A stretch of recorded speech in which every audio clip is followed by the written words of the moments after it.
Hey, I have been asked by my son to do this recipe to tell you how to make classic Southern weenie and cheese sandwiches. Now, I don't know if my mother invented these, but this was one of our favorite sandwiches when we were children growing up. I don't know if she learned it from her mother or where she got the idea, but I'm going to show you how to make it. Now, I'm slicing my bread because I have homemade bread, but you can use whatever bread that you like. And you take your 2 pieces of bread and you put them on a broiler pan, which I have right here. I have a little piece of aluminum foil on top of that. And then you take your hot dogs. Now, these happen to be Hebrew National hot dogs, all beef dogs.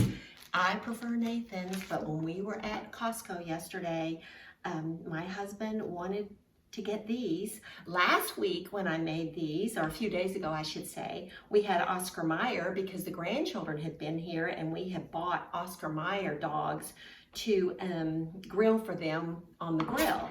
And those were really great too. Normally, my husband and I don't have hot dogs around, but when I made these weenie and cheese sandwiches, I was reminded how good they are. And so I bought some more hot dogs yesterday so we could have them again. So as you can see what I'm doing here, I'm slicing the hot dogs lengthwise. And you'll just have to trust that my hands are clean. I washed them ahead of time. And then you lay them on your bread like this. And then you can take whatever cheese you like. Now, when I was growing up, my mother would use American sliced cheese, or sometimes we would have big blocks of cheddar cheese, and she would slice that. Today, I'm using Havarti cheese because I really like Havarti cheese.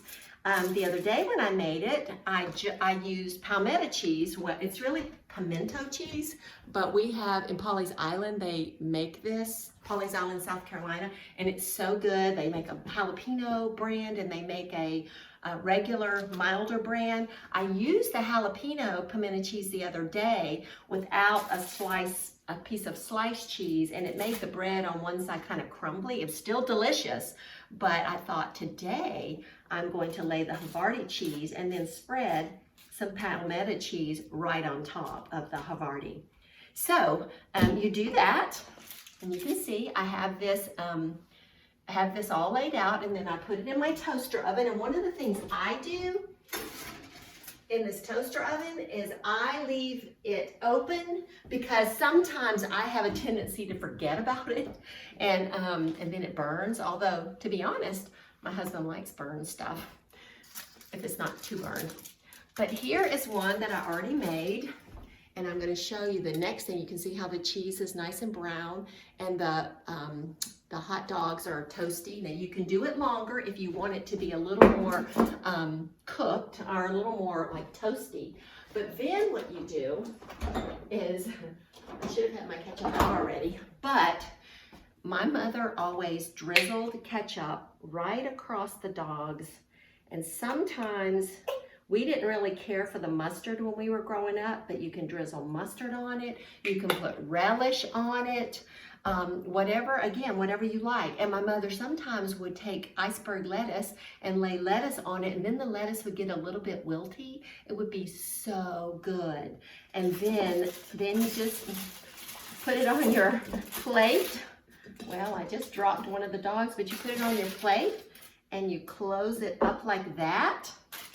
And then you take your knife and you cut it this way. I don't know if you can tell what I'm doing, but I'll bring it up to the camera and show you.